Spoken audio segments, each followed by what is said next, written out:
Ya keçməzdən əvvəl kanala abunə olmağı və videomu bəyənməyi unutmayın. Bir sıra təqaüd və müavinətlərin artırılması gözlənilir.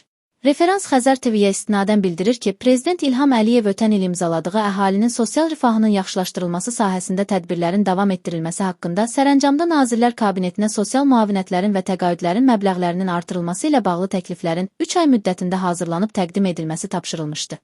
Bu müddət mart ayının 23-də başa çatıb. Bəs görəsən sosial müavinət və təqaüdlər nə vaxt artırılacaq? Millət vəkili Vüqar Bayramov bildirir ki, ölkə rəhbərliyi tərəfindən müvafiq sənəd imzalandıqdan sonra təqribən 3 milyon şəxsi əhatə edən sosial müavinətlər və təqaüdlərin artırılması həyata keçiriləcək. İqtisadçı ekspert Xalid Kərimli isə deyir ki, artımların nə qədər olacağı birbaşa hökumətin səlahiyyətində olan məsələdir.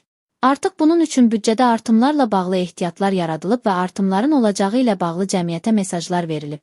İqtisadçı həmçinin bildirib ki, ölkədə minimum əmək haqqı və pensiyanın artım faizinə uyğun olaraq sosial müavinət və təqaüdlərdə artım olacağı gözlənilir. Bu rəqəm isə təqribən 10-15% arasında dəyişə bilər. İqtisadçı qeyd edib ki, dövlət büdcəsində 3 milyard manatdan çox profitin yaranması, eyni zamanda vergi ödəmələrinin 6%-in üzərində olması sosial müavinət və təqaüdlərin artmasına zəmin yaradır.